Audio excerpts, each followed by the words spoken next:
Okay, bows and bow ties. What's up? I hope you guys enjoyed your holidays.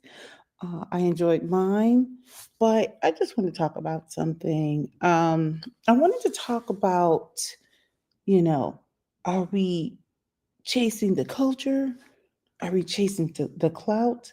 Are we choosing culture over career, career over culture? And what I mean by that is I wanted to talk about um, the PWI versus HBCU. I don't even know if it's a debate. It's just a topic. Man, I couldn't even get the word. I'm like topic. So I'm sorry I couldn't get my thumbnail uploaded. My computer is shenaniganing. So this is what it would have been. And I think once I'm done with this particular video, I will definitely get it uploaded correctly. So I'll just throw that off to the side for a second. So yeah, I want to talk about, are we looking at career or are we choosing culture? Are we choosing clout? Are we choosing culture? So this is the thing. For those of you who probably really don't understand this, where I'm going with this, if you don't look like me, this is a very nuanced topic. And for those who look like me, many of you understand what I'm going to talk about.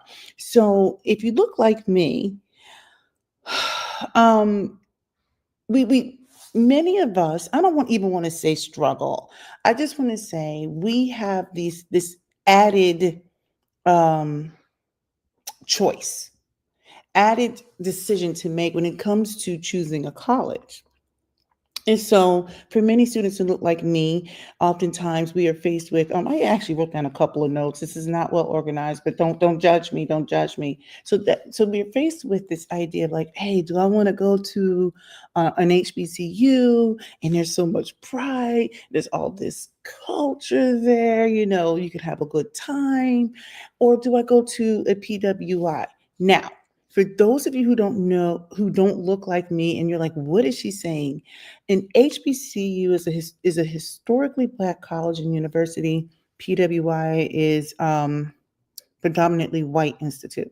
Okay, so I want to make sure I get that settled before we move on, because believe it or not, there are people who don't know the difference. So, as most students who look like me, if they're thinking about it for sure, because some of them is not even a thought, there's this whole thing centered around like, do I go to a PWI? Do I go to an HBCU?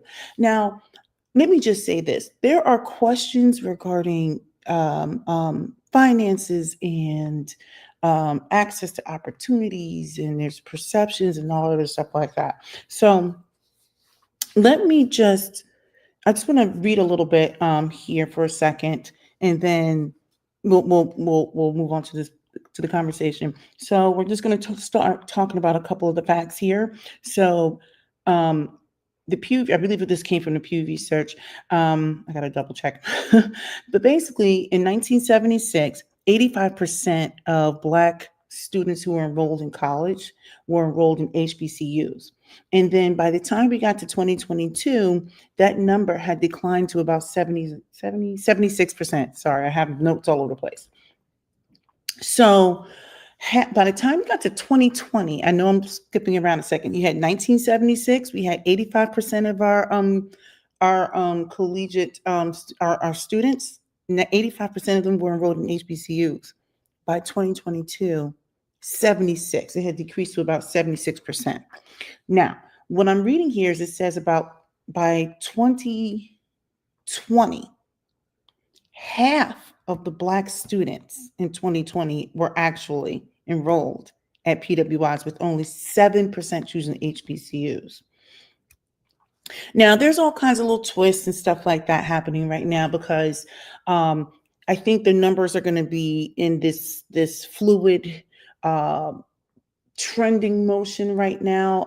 I think we're going to see some shifts here. Now, this is just based off of what I think, based off of the data that I read. Right now, I know we're in this time where after the affirmative action, the Supreme Court ruled on affirmative action. When was that? Was that 2022 or was it 2020? I can't even remember what year it was. That's how much I've mentally. So, for those of you who are not familiar, the Supreme Court ruled against affirmative action. So, a lot of these prestigious universities are no longer required to basically admit students based off of their ethnicity or anything like that, or their racial background. So what they're seeing now is there is a trend in some of these really top universities. Um, they're actually starting to lose some of the Black students. So, for example, Tufts, I believe that's in Massachusetts, it's now down by about 2.6%. You've got Washington University out of St. Louis. That's, I think they're good for medical. I can't remember. They're down by 4%. Now, I did not look into all of the schools, right? I mean, I'm sure there's data out there everywhere. And I do have a point on all this, but I'm just talking about this shift in enrollment right now. So we went from Black students shifting towards predominantly white institutions away from HBCUs. Now, before I get into more of this conversation, I want to use myself as an example because, I'm not above reproach or anything like that. I just want to talk about me. Um, I was born in 1976, so I'm old. I'm 48 years old now. When I was applying to colleges, okay, where I lived was a pretty multicultural area, but it was still predominantly, consisted of people who didn't look like me. Um, I I just got to see if I can find some of my old videos. I applied to competitive colleges. I was not going to get into like Harvard or anything like that, but I applied to really hard to get into schools and some safety schools. But at the time, I remember I wanted to go to an HBCU. I applied to one HBCU, got in, and I was so excited.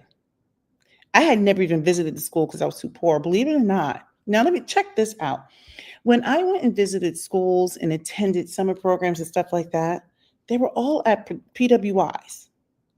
I never even got an opportunity to visit an HBCU. But I just thought the allure of going to an HBCU, I get to be around people who look like me and I could study and do these things and attend the campus activities or whatever. I didn't even know a whole lot about HBCUs, but I felt like that's where I should have been. So I applied to one HBCU.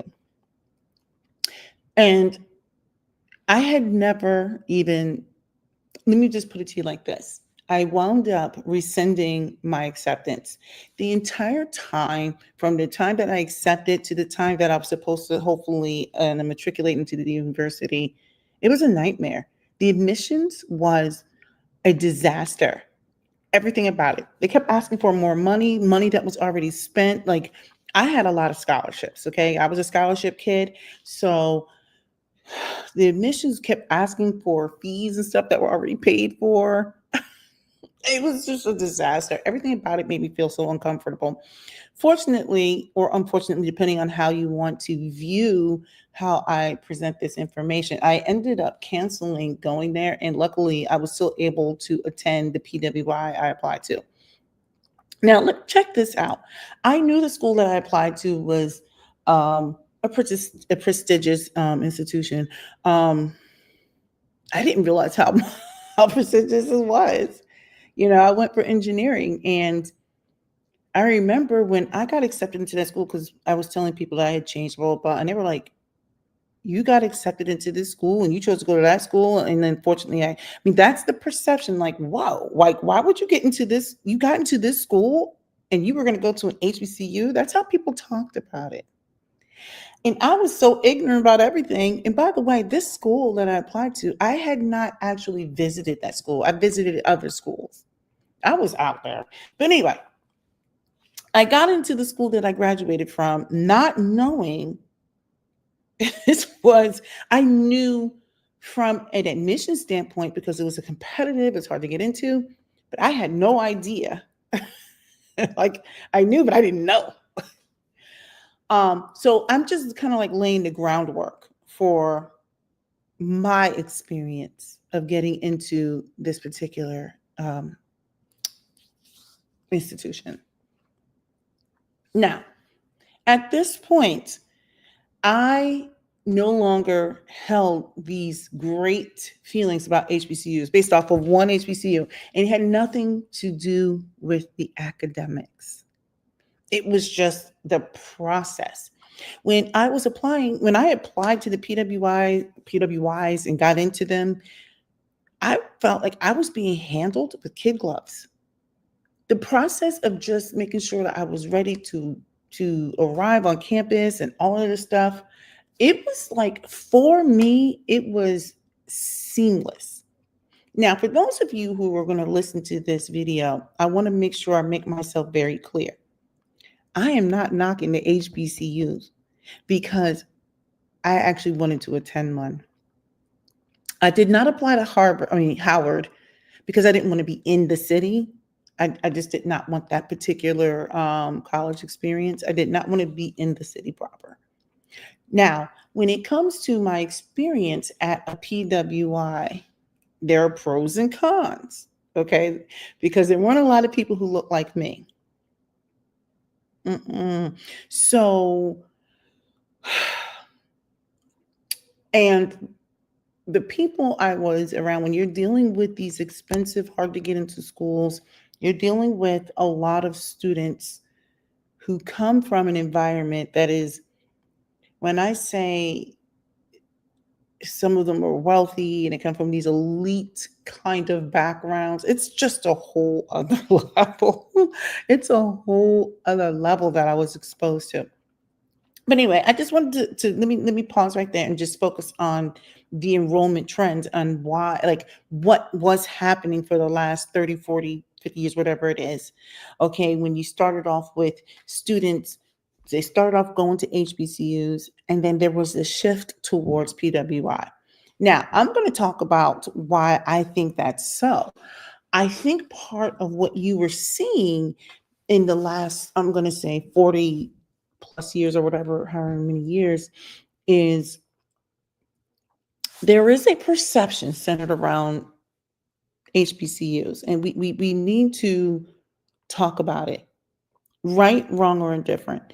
Um, and I'm torn because I'm actually a fan of HBCUs, but there are things that would drive me crazy.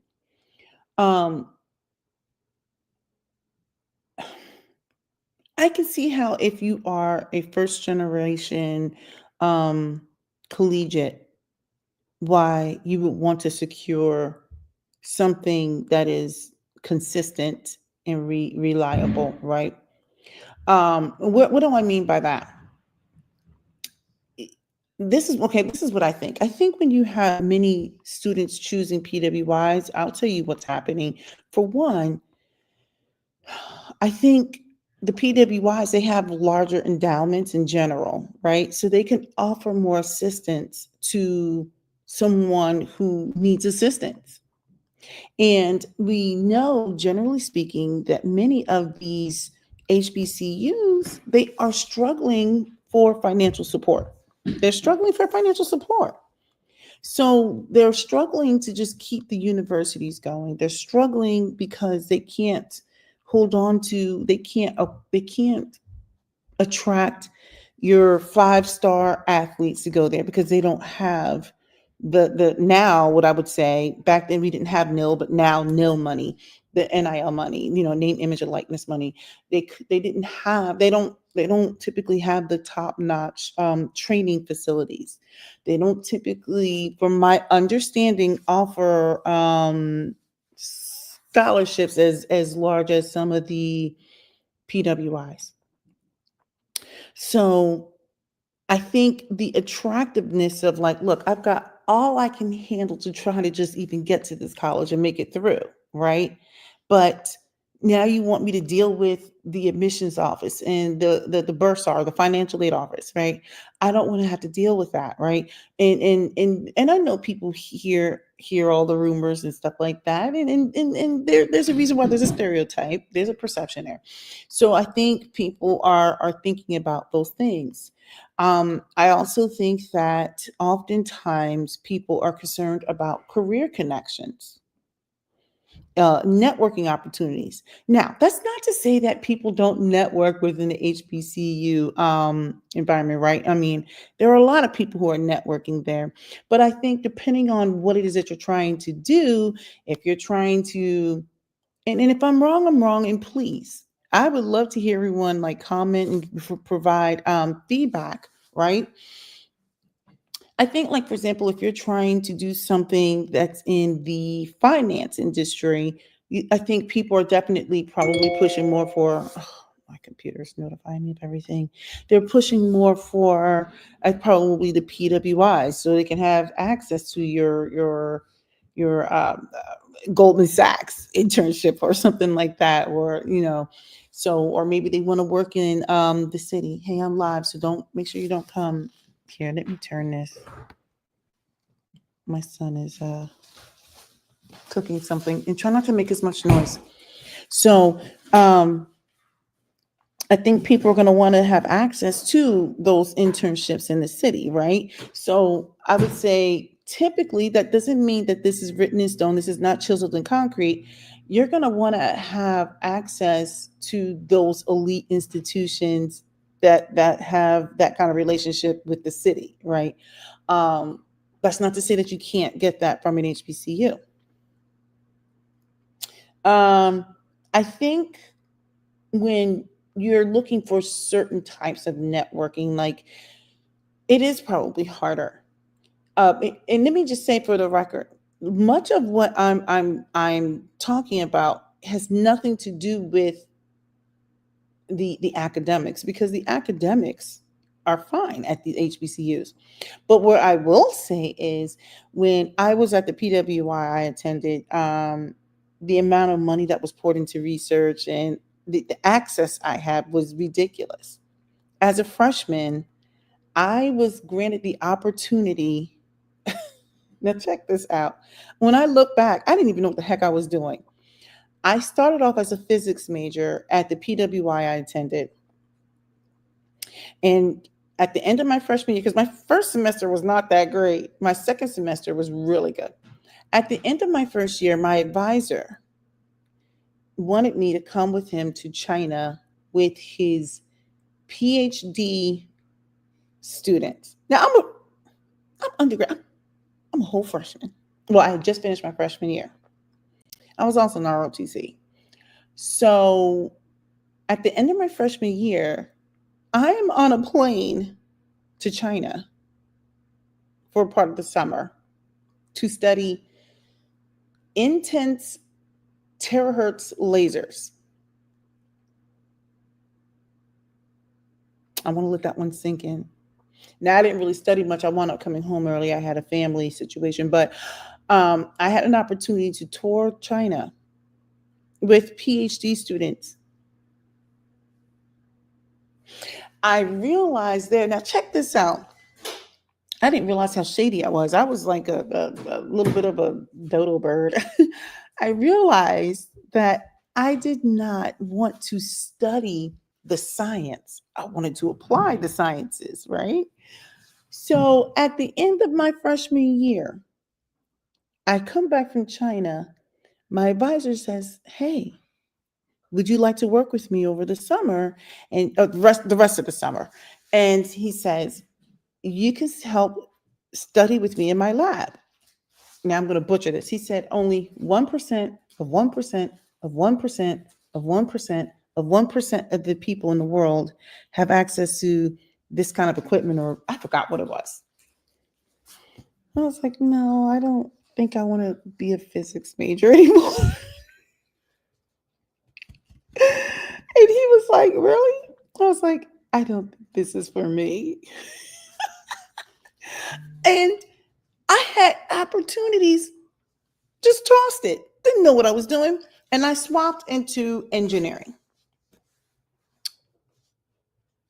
And I had other opportunities. I don't even remember what they were, but I just wanted to just put that out there. I had an all expense paid opportunity to go to China, to interact with, I can't remember the guy, but he was he was going to be at at our institution, our university in the fall as a PhD student, and he was also like one of our guides because I didn't speak Chinese, uh, and he was showing us about China, and we were getting to know the Chinese students, and then they were going. I just remember the one guy in particular, and then he was going to come with. I think there was two more. I can't remember. He was going to come back in the fall and study with us. And I was going to get all this mentorship and everything. And I was just like, yeah, I don't like it. I think I want to be an engineer. And that was as a freshman at the end of my freshman year. Where am I going with that? A lot of times, what I'm seeing is the HBCUs don't always have access to some of these enrichment opportunities. What I saw that was happening at my school was, I remember I was either a sophomore or a junior. I can't remember. And maybe I was a sophomore, but I saw there was a black woman from Spelman and there was a black guy from Morehouse. I can't remember if they were juniors or seniors, but they completed their last year, I think, at my school. And I was like, so wait a minute, where do you graduate from? And I don't know. I think their degree would say my school and Spelman. I can't remember. But the point I was making was they were saying that what they wanted to study, they needed to complete it at my school. I was like, wait, what? They were coming from prestigious schools like Spelman, hello, Morehouse, hello. And they had to come complete. There was some sort of program that they were doing with my school where they had, I don't know if they had to do a year or something like that, but they came from Spelman and Morehouse North to complete their education at my school. And where I'm going with that is, I remember they were talking about there was some sort of internship or some sort of co-op, or I don't know, it wasn't a co-op, I forgot what it was, but they're saying like they didn't have some of those opportunities where they were. And these were prestigious HBCUs. Now, many people are going to look at me and probably think I'm like trying to shade the schools or anything like that. That's not the case at all. It wasn't that their intellect wasn't, because they were like super smart. The concern was they didn't have access to some of the equipment that, I forgot what they were studying. They were studying something really hard. They didn't have access to the equipment, at least at that time. I don't know what it is today. They didn't have access to some of these other enrichment opportunities. The opportunity I got was at the end of my freshman year. I didn't even know what I was doing. I was like, okay. And then get there afterwards, I was like, I don't think I want to do this anymore. Like that's the kind of stuff I wanted to talk about when we're talking about, do we want to go for the career? Do we want to go for the culture? Do we want the networking in the career, or do we want the clout? I think that's what a lot of people at the time, when you saw that decline from 1976 to 2022 or 2020 or whatever it was that I just read, that was what I think many of the Black students were thinking about. Is like, man, like they probably didn't say words like endowment, but they probably said things like, man, this PWI offered me more money and more opportunities. And that's what I did. I went after that. And I didn't even know what the heck I was doing when I swapped out of the one that I got into. When I'm talking about the HBCU, and the reason why I'm not naming it is because I don't want anyone, and I may have named it in another video, but I don't want anyone to think I'm bashing the HBCU, because I still think very highly of many of these HBCUs, especially places like, for example, Howard University. Many of our doctors and dentists and lawyers come from Howard University, very prestigious, right? Only reason why I wouldn't go there is because I don't want to be anybody's city.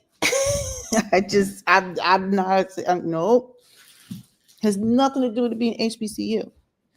But then I was reading where people were saying like Howard didn't offer them as much money as when they applied to a PWI. Well, these PWIs have a lot more endowments. Now, I'm not going to get into why PWIs have more endowment money. That's a separate video.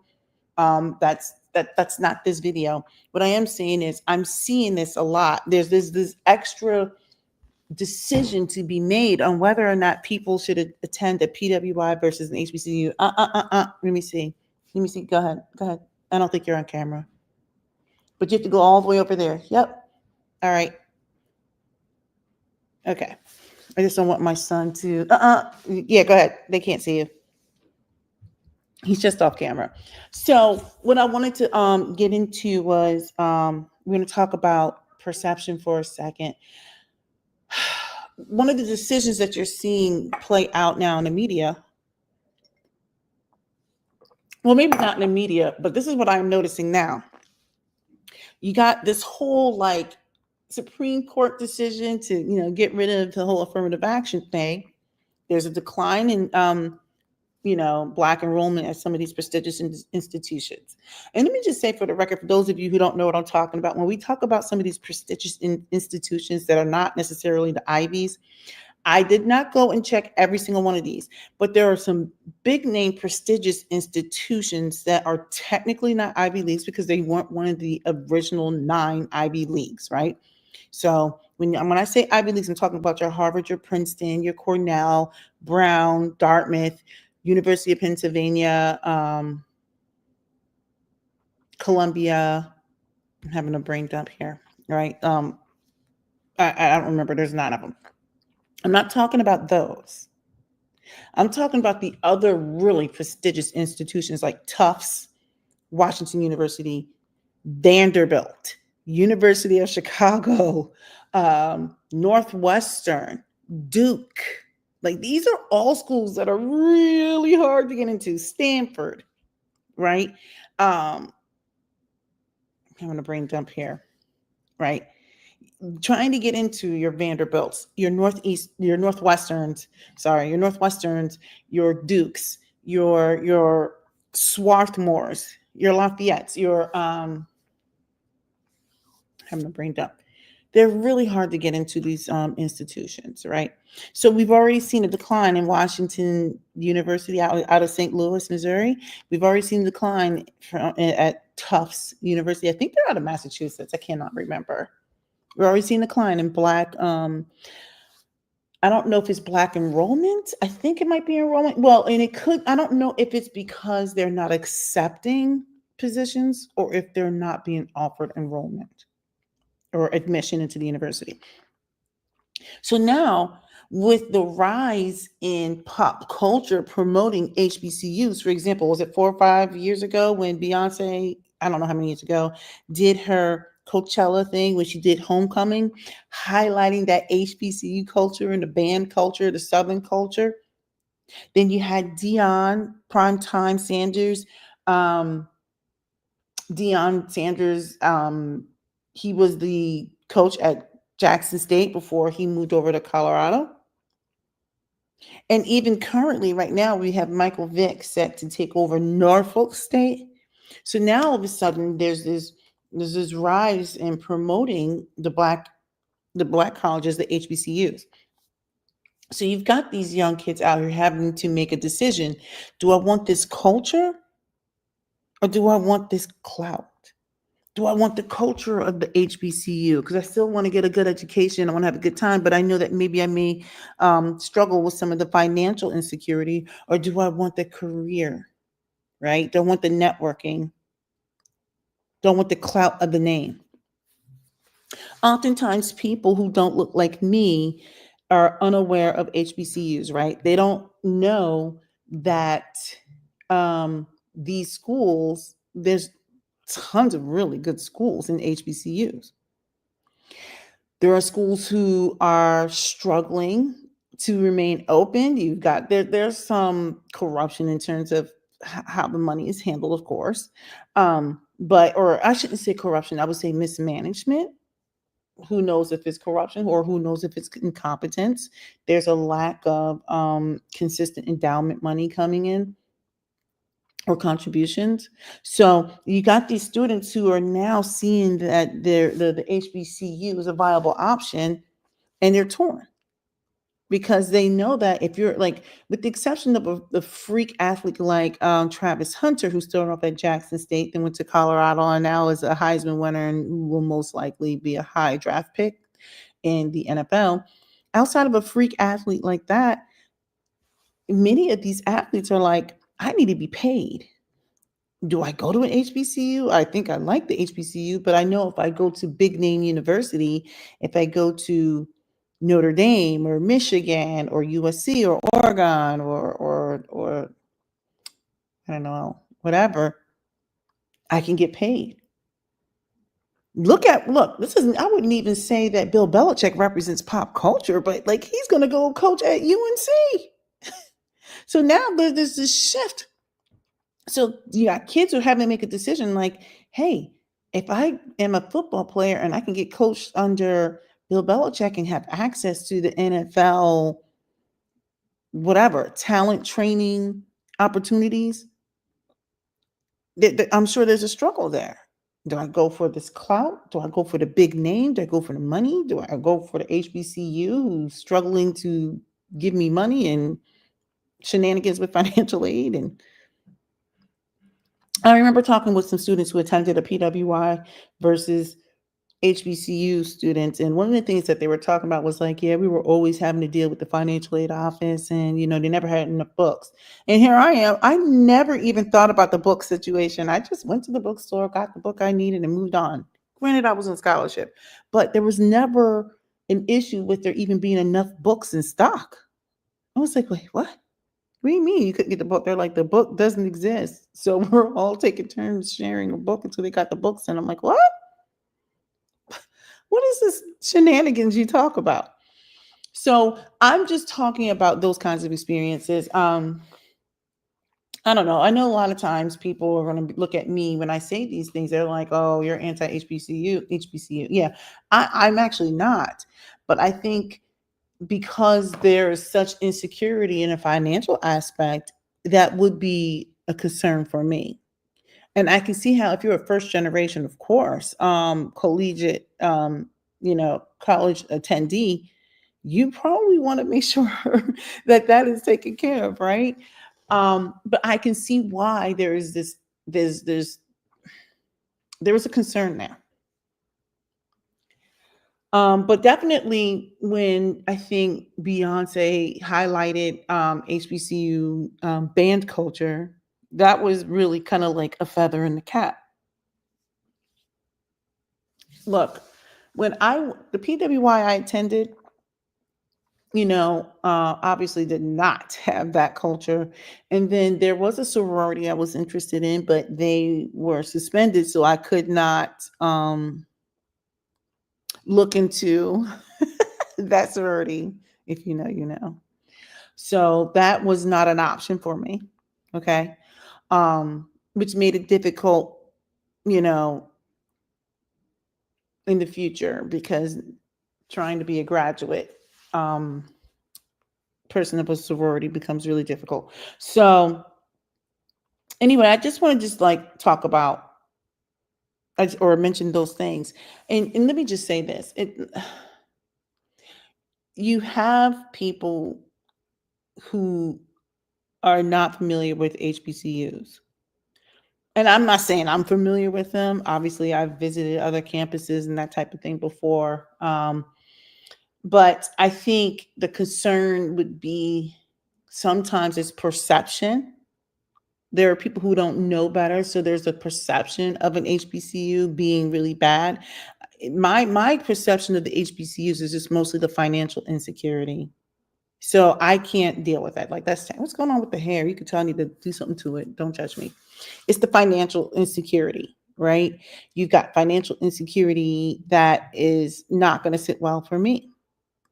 You've got a reduced access to opportunities, right? So the curriculum is fine, but I think oftentimes you may run into a scenario where people want to have access to maybe some of the best, like lab equipment or I don't know, internships or whatever it is. You deal with that type of thing. I think there's a concern that some people, I think that HBCUs are not teaching like the same level, and I don't know if I really agree with that. But there's just all those perceptions, like maybe you won't have great career connections I think it depends on what it is you're trying to do and where you are located. I do think that that plays a part in it, but I can understand why there's this tug of war between the PWI versus the HBCU. Anyway, let me see. I think that's pretty much it. Let me ask you a question. Do you think that for those of you who might actually pay attention to this video, do you think that the dilution of top tier Black athletes at HBCUs is part of the problem? I know that our top tier athletes are not attending these institutions, and I kind of get it, right? They don't have the top tier um, facilities, training staff. They don't get as much visibility on television. They barely have reasonable uniforms. Um, I think that's possibly an issue. Um, I think. Do you think there's a concern about career connections at HBCUs versus PWIs? I don't know. Like I said, I love the cultural pride of an HBCU. I wish we didn't have to have an HBCU, but the fact of the matter is, regardless what people say, there is a problem with students who look like me gaining access to some of these top institutions. A lot of times people think like that students who look like me are don't want to go to HBCUs, but I'm like, sometimes people forget like not everybody lives in the South. Not everybody can get there. Not reasonably. Not everybody wants to travel far. So their options are PWIs. Similarly, for those who live in the South, you know, have you considered going to a PWI north of where you're staying? So those are things I just like to throw out there. I'm hoping that you enjoyed the conversation about this or everything centering around this. Hopefully you'll take the time to subscribe to my channel. Hopefully you'll take the time to leave a comment. Hopefully you'll take the time to send this to all your aunties and your sisters and your friends, your brothers, anybody else. Hopefully, like I said, between sharing and saying something, I just hope you enjoyed this. I would love to hear what your thoughts are centered around this whole conversation. If you want me to talk more about it, I can. I'll give you my perspective on, or a deeper perspective on it, because even the way I dated was different. I don't know if I would say it's different. Well, it's kind of different. Maybe not. Like dating is different. I think my exposure to other things was different.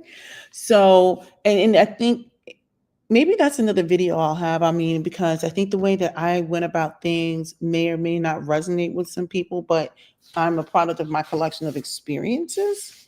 So, I don't know. I have all these notes that I wrote down, and I barely even, I printed them off and I didn't even use them. All right. Have a good one. Don't forget to subscribe because I'm amazing in every way. You can practically do no wrong.